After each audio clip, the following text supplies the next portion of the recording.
Baik, Assalamualaikum warahmatullahi wabarakatuh. Eh, Kembali lagi, kita akan membahas materi bahasa Indonesia di pertemuan ke-10. Lalu apa yang akan kita bahas? Masih melanjutkan bab pengumuman yaitu bab negosiasi.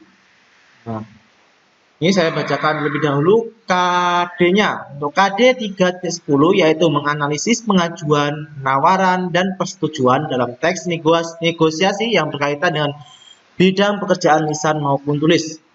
Untuk KD 4.10 yaitu menyampaikan pengajuan, penawaran, persetujuan, dan penutup dalam teks negosiasi berkaitan dengan bidang pekerjaan secara lisan ataupun tulis. Oke. Ini indikatornya. Untuk indikator 3.10 yang pertama yaitu menganalisis pengajuan, penawaran, dan persetujuan dalam teks negosiasi yang berkaitan dengan bidang pekerjaan lisan maupun tulis. Nah, untuk 3.10 yaitu yang kedua yaitu menelaah pengajuan, penawaran, dan persetujuan dalam teks negosiasi berkaitan dengan bidang pekerjaan lisan maupun tulis. Selanjutnya yaitu merangkum pengajuan, penawaran, persetujuan, dan penutup dalam teks negosiasi berkaitan dengan bidang pekerjaan secara lisan ataupun tulis.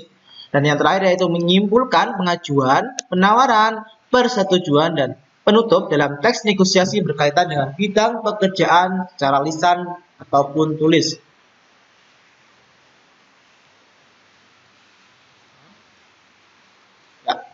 Teks negosiasi. Nah, apa yang hari ini kita akan bahas yaitu mengenai unsur kebahasaan teks negosiasi dan juga struktur teks negosiasi.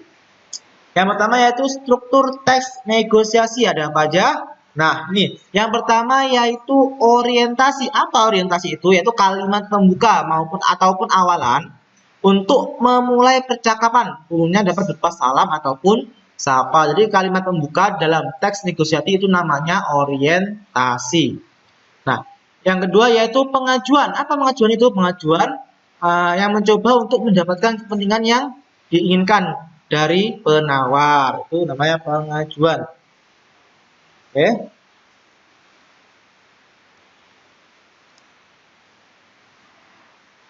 Selanjutnya yang kedua yaitu unsur kebahasaan teks negosiasi.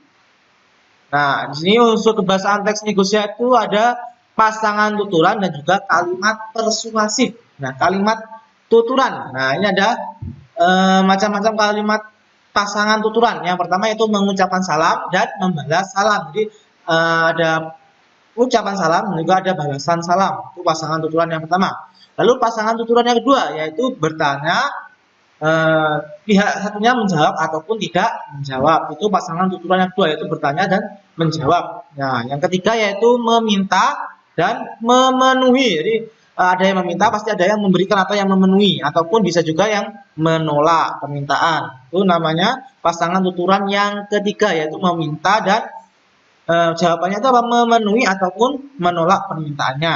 Nah, yang keempat yaitu pasangan tuturan menawarkan atau pasangannya menawarkan yaitu menerima atau menolak permintaan. Jadi, misal saya menawar, kalian dapat menerima ataupun menolak permintaan dari saya. Begitupun juga pasangan tuturan yang ketiga. Saya meminta, misal saya boleh minta HP-nya.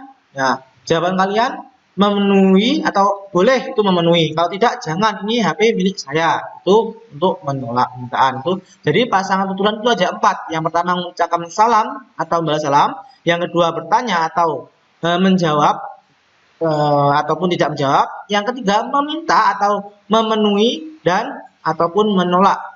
Yang keempat, yang terakhir yaitu menawarkan. Nah, jawabannya yaitu menerima ataupun menolak permintaannya. Oke, selanjutnya yaitu ini. Ada contoh-contohnya dari pasangan tadi. Pasangan tuturan meminta atau menolak permintaan. Misal nih, pembeli, iya bang, tapi harganya boleh kurang kan? Kan lagi musim bang, 20.000 aja ya.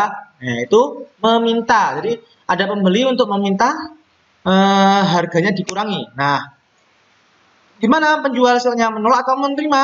Penjual, belum boleh bu, 28.000 ya, biar saya dapat untung. Itu namanya penjualnya menolak permintaan dari pembeli. Itu pasangan tuturan meminta dan menolak.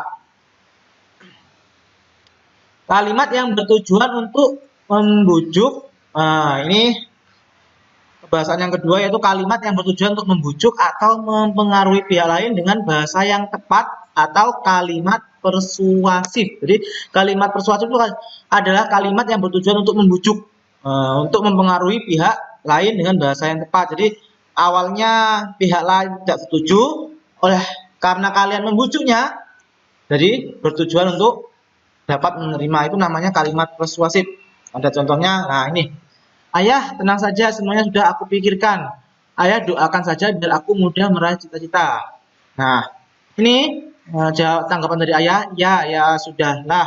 Kalau itu mau kamu, tapi nanti malam kamu pikirin lagi ya. Nah, dalam kutipan di atas, si anak ini menggunakan kalimat persuasif. Ayah, doakan saja biar aku mudah meraih cita-citanya. Jadi si anak ini ingin meraih cita-citanya dengan membujuk si ayah. Jadi si anak ini memaksa secara halus agar apa yang dia inginkan itu dikabulkan oleh sang ayah. Seperti itu. Oke, terima kasih. Hanya itu yang bisa saya sampaikan. Kurang lebihnya saya mohon maaf. Saya akhiri. Wassalamualaikum warahmatullahi wabarakatuh.